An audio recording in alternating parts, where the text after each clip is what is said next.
किस टाइप के?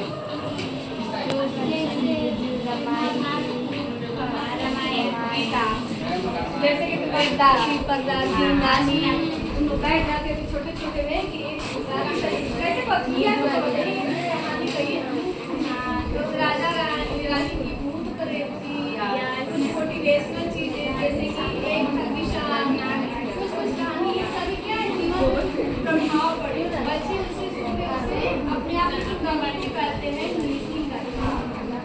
ठीक है, तो इसमें भी एक विषय है पढ़ने लायक, इसमें भी जिसको भविष्य बनना है मैक्स मिनट जी क्या बोल रहे हैं, चलिए अब सुनते हैं उनकी बातें। नीति कथाओं के अध्ययन क्षेत्र में भी भारत के कारण नवजीवन का संचार हो चुका है, नए जीवन का संचार आगे बढ़ चुका है, क्योंकि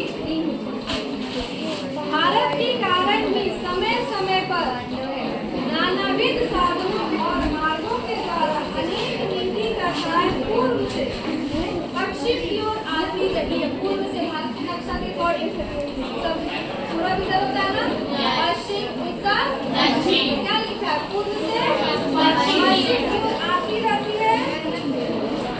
हमारे यहाँ प्रचलित कहावत तो समझे और 10 कथाओं का प्रमुख स्रोत और बहुत अर्थ माना जाने लगा है, किंतु यहाँ भी अनेक समस्याएं ऐसी हैं जो अपने समाधान की प्रतीक्षा करें। अभी भी कुछ समस्याएं सॉल्व है और कुछ अभी बाकी है। उदाहरण के लिए एज फॉर एग्जाम्पल शेर की खाल में गधा, जानते होंगे है ना, जैसे कि अभी तुमने रिसेंटली चैप्टर पढ़ा था मदन वाला, शेर साफ करते थे, शेर की खाल में गधे थे, दिखावटी के अलग और बातें थे कि वहाँ पे मिस्टर सेन को हम कह सकते हैं ना शेर की खाल में गधा, समझ गया में आगे बढ़े। ठीक कहावत को ही ले लीजिए, अब एग्जाम्पल है, यह कहावत सबसे पहले यूनान के प्रसिद्ध और प्राचीनतम दार्शनिक प्लेटो के क्रेटियस में ही मिलती है, यानी बुक में मिलती है, यूनान यानी ग्रीस। अब देखिए इसके बारे में सच्चाई क्या है, छोटी सी कहावत जो है। तो क्या यह कहावत खुद से उधार ली गई थी और इस प्रकार हम नेवले और चूहे से संबंध उस नीति कथा को भी ले सकते हैं, चूहा और नेवला, जो जिसे एफ्रोडाइट ने एक सुंदरी के रूप में परिवर्तित कर दिया था, किंतु जो एक चूहे को देखते ही तत्काल उसकी ओर आकृष्ट हो गई, अट्रैक्ट हो गई थी, इसको नया रूप दे दिए थे।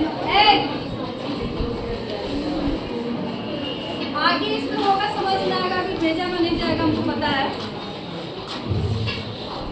यह भी संस्कृत की एक कथा से सर्वांश में मिलती जुलती एक कहानी है। ये जो चीजें अलग अलग देश के नागरिकों ने लिखा है अपनी बुक में, इसका सबूत दिया है, इसका भी जननी हमारे यह भी संस्कृत की एक कथा से सर्वांश में मिलती जुलती एक कहानी। और संस्कृत कहाँ बोली जाती है?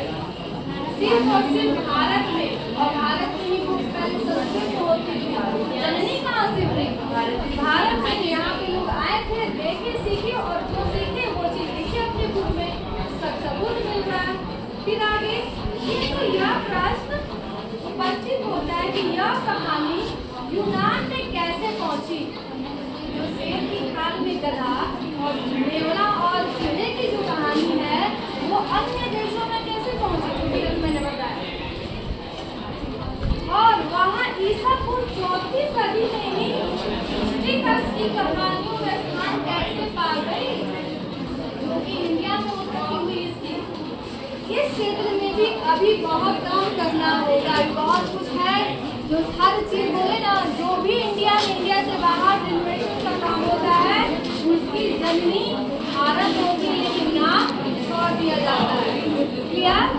आगे बढ़ेगी, ऐसा रहने दें, क्योंकि